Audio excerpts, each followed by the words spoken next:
நீண்ட காலத்திற்கு முன்பு அசுரர்கள் சூரபத்மன், சிம்மமுகன் மற்றும் தாரகாசுரன் மிகுந்த சக்தி வாய்ந்தவர்களாக வளர்ந்து தேவர்களையும் பூமியையும் பாதாளத்தையும் துன்புறுத்தத் தொடங்கினர். அவர்கள் கடுமையான தவம் செய்ததால் இறைவன் சிவனிடம் இருந்து வரம் பெற்று தோற்கடிக்க முடியாதவர்களாக ஆனார்கள்.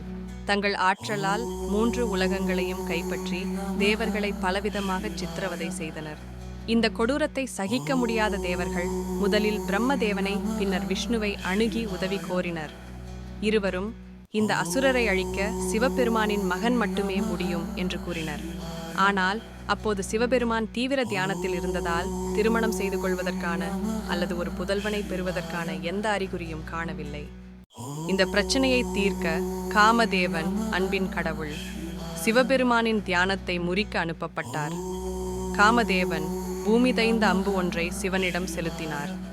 ஆனாலும் சிவபெருமான் தனது 3வது கண் திறந்து காமதேவனை எரித்து சாம்பலாக்கினார்.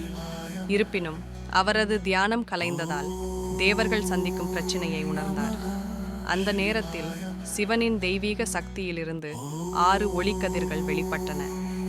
அவை புனிதமான கங்கை நதியின் மூலம் சரவண பொய்கையில் தெய்வீக குளம் கொண்டு செல்லப்பட்டன.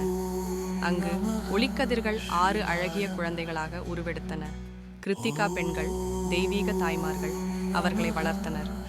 பின்னர் பார்வதி தேவி அந்த 6 குழந்தைகளை தனது அரவணைப்பில் இணைத்ததால் 6 முகங்களுடன் ஒரு தெய்வீக உருவம் தோன்றியது. இதுவே முருகப்பெருமான். முருகன் வளர்ந்தவுடன் அவர் தேவர்களின் தளபதி, கமாண்டர் இன் சீஃப் ஆக தேர்வு செய்யப்பட்டார். இந்திரன் தலைமையிலான தேவர்கள் பார்வதி தேவி அளித்த தெய்வீக ஆயுதமான வேல் அவருக்கு வழங்கினர். வேல் ஞானத்தையும் வெற்றியையும் பெரிய உற்சாகத்துடன் முருகன் தனது தேவசேனை செலஸ்டியல் ஆர்மி கொண்டு சூரபத்மனுடனும் அவனது படைகளுடனும் போரிட புறப்பட்டார். பல நாட்கள் நடந்த இந்த யுத்தம் மிகவும் கடுமையானது. அவர் அனைத்து மந்திர பலத்தையும் பயன்படுத்தியும் முருகனின் தெய்வீக சக்திக்கு முன்னால் வீழ்ந்துவிட்டான் என்பதை சூரபத்மன் உணர்ந்தான்.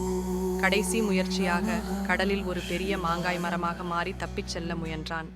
ஆனால் முருகன் இதனை உணர்ந்து தனது வேலை அந்த மரத்தின் மீது எறிந்தார்.